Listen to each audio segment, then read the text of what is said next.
So my biggest flip, I'm getting asked that a lot lately, so I figured I'd just make a video. That way I can kind of redirect this while I do some lives, etc.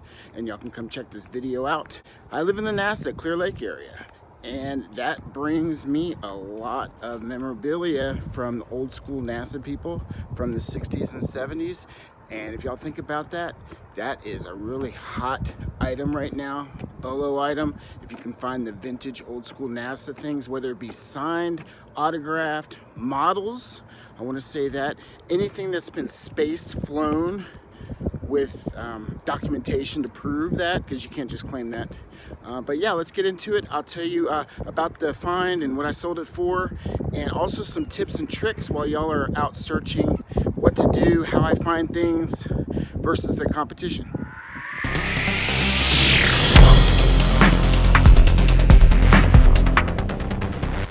So for y'all that are new to the channel or found me doing a YouTube search, I'm a reseller down here in the Houston, NASA, Clear Lake area. And basically what I do is I go source anywhere where I can find products to sell online, primarily through eBay or locally through Facebook Marketplace, and for decent profits. And that's kind of what I do. I welcome y'all to like, subscribe, follow the fun, and get tips and tricks and what we call BOLO items, where you don't maybe see the value in certain things, but you learn from channels such as mine and other reseller channels to find out what is selling, what it brings in a pretty good bang for your buck and a return on investment. All right, so as y'all know, NASA items are very hot right now as far as collectors go. If you think about it, we're just now getting into exploration of space, and I mean, we just went on the moon in 1963, and compared to the whole demographic of world history, we're fairly new at everything. Plus, when you got all these billionaires that are flying into space and trying to put us on Mars, etc., all of this space activity is bringing in a whole new wave of collectors for space items. And fortunately for me, I'm in an area that is well known for space memorabilia in the Houston, and I'm literally like 2 miles away from NASA off of NASA Road 1. So all of the old school founders and people that worked for NASA back in the glory days of the 60s and 70s, they might not have been astronauts, but they might have worked at mission control, etc. And you go to primarily estate sales or garage sales in those neighborhoods where that those employees worked, and you might find family members where their parents used to work for NASA and they passed away, and they're letting everything go except for a few choice pieces. But even the mediocre pieces are very sought after, and you have the paperwork, and you have certain things to prove that it is legitimate and it's not something that is a knockoff. And a lot of times you can get that, as far as provenance it's called, at these sales. So you have that as well when you're doing a listing or selling to someone who's a space collector. So that's kind of what happened with mine. Is I went to a sale, and it wasn't even, and this is one of the things I'll get into when I teach y'all tips and tricks on what I look for. It wasn't a sale that was on any of the apps that you currently are using. And if you don't use apps, you should, even though a lot of my biggest finds have been on listings or sales that have not been publicized. And that's because your competition isn't seeing them, and you're getting first crack at things. They might wake up at 5 in the morning to be at sales that are advertised, but you can get up at 9 in the morning and go to the ones that they don't know about because they're not on the app, and you still get those gems and finds that they didn't know were existent because they didn't know the area even had a sale going on. So this sale was in a really well-known area for people that worked at NASA, and a pretty nice neighborhood. It wasn't like junk crap houses. It was old school houses, but in a nice area, if that makes any sense to you guys. And it was a really nonchalant, think of a Home Depot black and red or black and orange. I don't know what the color scheme is necessarily.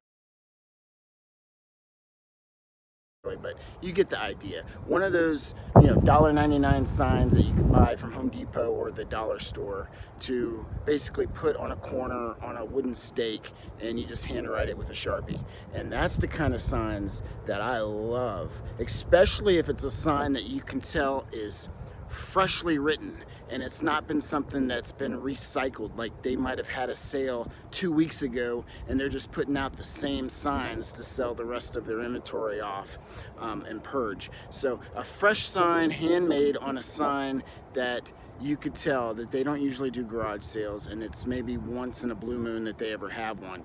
Those are the ones in the nice neighborhood that I love to go to, especially if they're not on the apps. So I was going and I was looking for a sale in the area that was advertised, and I drove by and saw that sign, and that's like music to my freaking ears as a reseller. And I'm sure many of y'all are watching this, you'll agree with me. You have to, dodge and weave and find the best deals and return on investment whenever you're making, your time and gas money, and your Saturday mornings are valuable. That's why you're running like crazy, because you cannot, miss out on a purchase that you're 10 minutes late on because you're dilly-dallying or you're getting your coffee or whatever. I move fast. I don't try to go slow, and you try to make your time work for you as best as possible on those cash mornings, I like to say. Friday morning, Saturday morning, weather dependent, obviously. So saw the sign, drove by it, and it was very nonchalant. Like, you could tell that a lot of people would not even bother wasting their time because they didn't have things brought out onto the garage. It was kind of like a modern townhome. It wasn't even a house. It was like a townhome community right behind NASA.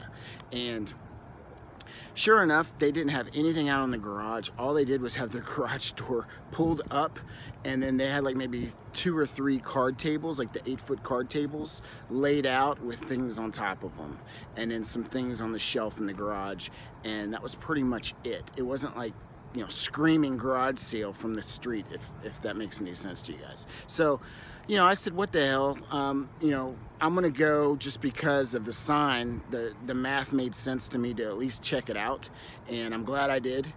I got out of the car. It's really nice, and that's another tip I want to tell people that you get out of my videos is, if you want to know the number one secret for getting a good deal and getting a price that you really enjoy and have a good time while you're doing this reselling, work that you're doing. I say work, but I mean technically it's what put money on your table, right? Be nice to people. And that has such, a 10 times return on your time, because when you're nice to people, think about it. People want to be nice back in most cases. They want to give people a deal if they think that you're a nice person, and they're more likely to call you back or get your number and do a deal later on if they thought you were a nice person. Now, if you're a prick or you're a witch, and I'm keeping it PG-13 here, you know what? They're gonna give you a bad price just to get you the hell off their property. Think about it. You're a stranger at their house, or inside their house, or inside their garage. They might not want you around their kids. You don't know what the situation is. But I guarantee you, if you're a mean person, or you just you ignoring and you think you're God's gift to the garage sale or something, you know what? Those people are going to say, get the hell out of here. And they're not going to give you a price that even makes sense for you to make any money on. So be nice to people. It's what you should do anyway. And I hope that everybody watching this video and viewers that watch this channel, they're nice in general. Because that's what I want to help people that are nice. I don't want to help people that are assholes or witches anyway. Maybe if you're that type of person, you should consider not watching this channel, because I don't like helping you anyway. Okay, so I'll stop rambling. I get to the sale, and sure enough, I'm looking at the tables, and there's a lot of cool vintage items, a lot of female knickknacks and stuff that I don't necessarily mess with, because I don't like to ship things that are easily breakable, just because I'm paranoid, and I don't like to be paranoid on my shipments, even though you can insure it, etc., etc.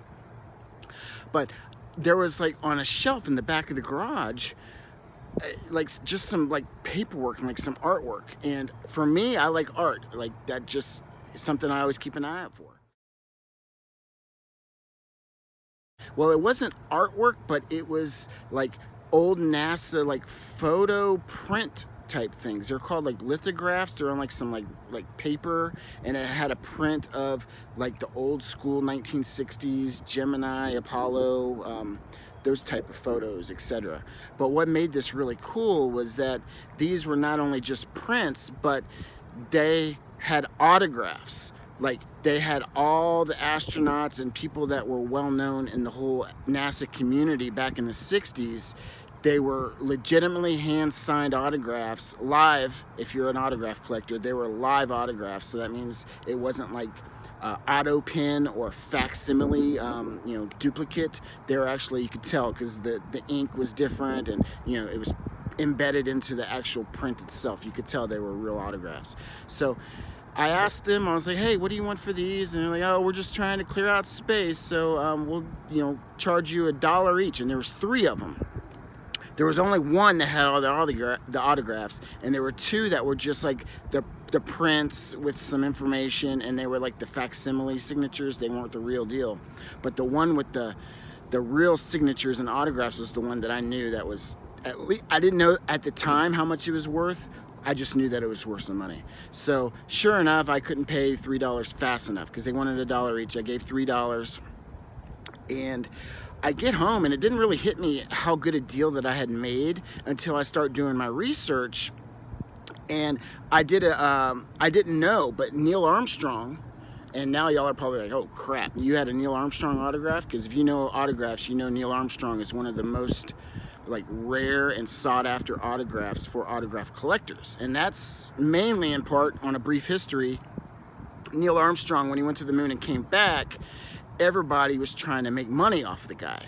And anything that he signed, people were just reselling, or even his barber was like, cutting his hair and like selling his hair, and it pissed him off. He didn't like the fact that people were using him to make money, and then people were getting ripped off because people were saying, oh yeah, this is signed by Neil Armstrong, or this was space flown by Neil Armstrong, and it wasn't true, and they were deceiving people and taking their money. So the way he fixed that was really quick. He made an announcement, like a very public announcement, and you can research this on Google, etc., is that he wasn't going to do like autographs anymore.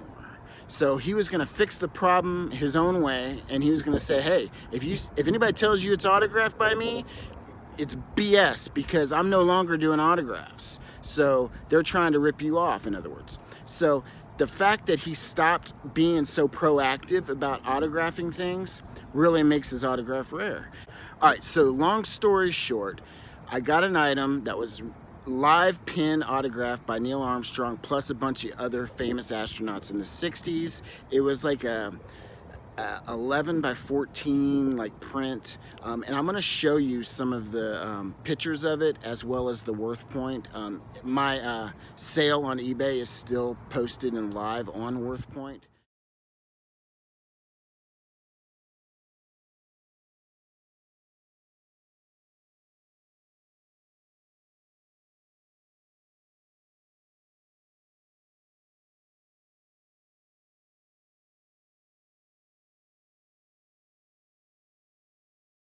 If y'all aren't familiar with Worth Point, it's kind of like a website that you have to pay to be a member of, but it'll give you the last 20-year history of all sales for a bunch of items. So in other words, if you try to do a comp search on eBay, it only shows you the past 6 months before eBay just throws it out of their system and it's not searchable anymore. But if you want to know the past history of some vintage items, for example, that might be unique or rare, you got to go to a place that has a history of more than just 6 months, which is where Worth Point comes in. So Worth Point, I saw some of the same type of example of mine. We're going anywhere from $9,000 to $20,000. And sure enough, this was, exciting news to me, but I didn't know how to approach it because, eBay takes so much on fees, and then shipping it, I'd be paranoid to ship it, etc., etc., etc. So my initial approach was to contact Sotheby's, and this was right when the virus hit. And Sotheby's said, hey, we think that it'll get anywhere between $9,000 and $20,000 on an auction that we're having for space items. So I was like, hell yeah, let's do it. But they wanted to have 20 to 30% commission. That sucks, but I was thinking, hey, this would be pretty cool for the channel. I can make a video out of it. We can go up to New York where the auction was being held and have that whole experience. So I agreed to it, but they kind of dropped the ball. I don't know if the virus kind of hit everybody, but they never really moved on it and did the auction for the space items. So I ended up posting it on eBay, and I took an offer, and you'll see the comps for $10,000. So $3 into $10,000. That's my best flip of an item, and that's why I always keep my energy and my focus here in the Houston area on NASA related items, just because I might not find a Neil Armstrong autograph that's legit, but I'll also find models and other things that are space flown that get a lot of freaking money as far as people wanting that type of item.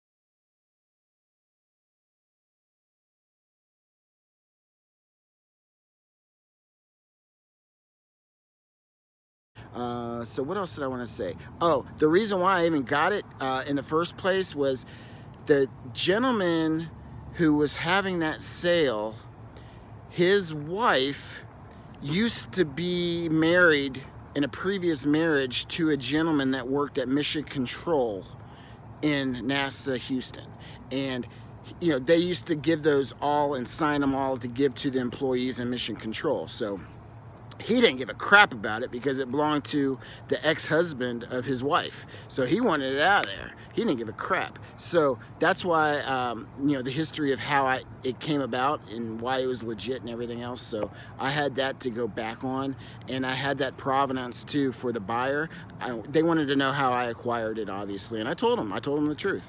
I tell them what I do, and I told him how I found it. So he didn't have a problem paying up for it, and obviously I shot him pictures through the messaging of eBay, close-ups of each autograph that he was asking me for. So a little bit of legwork, but well worth the time. That is my story of my best flip on eBay so far, or as a reseller in general. $3 into $10,000. Well, I almost forgot. I was going to tell y'all some tips and tricks that I use when I'm looking to go sourcing. One, I go to areas that are pretty decent neighborhoods for two reasons. One, that they could afford quality items, and for two, they're having a garage sale not because they need the money. They're having a garage sale because they want to get rid of it. So that's a good combination of having a sale where the people want to get rid of it and they don't need the money, so they're going to get good prices on quality items. First thing I do, so I try to stick to decent neighborhoods. Second thing is I look at all the apps, and the apps that I use are the Treasure Map. I use the Garage Sailor app, and I use local Facebook groups, and I use Nextdoor, which is more local, and people do postings of their sales. Some of them that aren't tech savvy, that don't even know how to use their cell phones, or know how to even look on an app, etc. So you got to consider that. And Craigslist is still one that I would consider. Not that I trust doing any sales on that site, but people do have that knowledge base that you could post the garage sales on Craigslist too. So all those five, and then like I had mentioned during the video previously here, keep your eyes out while you're driving around for the ones that you don't see listed anywhere. Because guess what? There's not just people like me driving around. There's other people that are your competition that they're looking at the same apps as you. So, and there's some good resellers. There's people that don't have YouTube stations and channels, that they're not sharing all their secrets, and they are good resellers and pickers. I'm telling you that already. So if you think you're the only one that knows what the hell they're doing, you're wrong. There are some really good pickers out here in any city or any place you're at, and a lot of y'all will agree with me. So, cut out that competition and go to the ones that aren't advertised and the ones that they're not seeing, especially if it's a really nice neighborhood. And then, like I said, be nice to people, let them know what you do, because networking is also something that has made me a crap load of money. People, share your contact information. I know, you kind of have to feel it out. You don't want everybody having your cell phone number, etc. But, just tell them to text you if they have anything, or if you know anybody that might be wanting to get rid of certain items that you like to sell. And every once in a while you'll get that text or call, and hey, someone just passed away, or someone's moving, and they really need it gone, and if you just make them a decent deal on it, they'll sell it all to you. And man, I've had some really good deals like that too. People that need to just clean out, a recent death in the family, and their house is just cluttered with collectibles. It happens, people. So that's kind of tips, tricks I'd like to share with you guys. I don't want to keep this video too long. So if you liked what I had to say, hit the like button. If you're not already subscribed and you want to see content like this, you want to see me out in the wild finding things and sharing what I found, that's really good, knowledge base, and that you can make some really good freaking cash for either your family, for traveling, for savings, maybe to just put gas in your gas tank. Gosh, these gas prices have been crazy. Fortunately, they're coming down, but man, everybody's struggling nowadays because of this inflation, and who knows what's going on in the world. So any help I can do to help you guys out, happy to do it. Take care. Have a good day. Peace.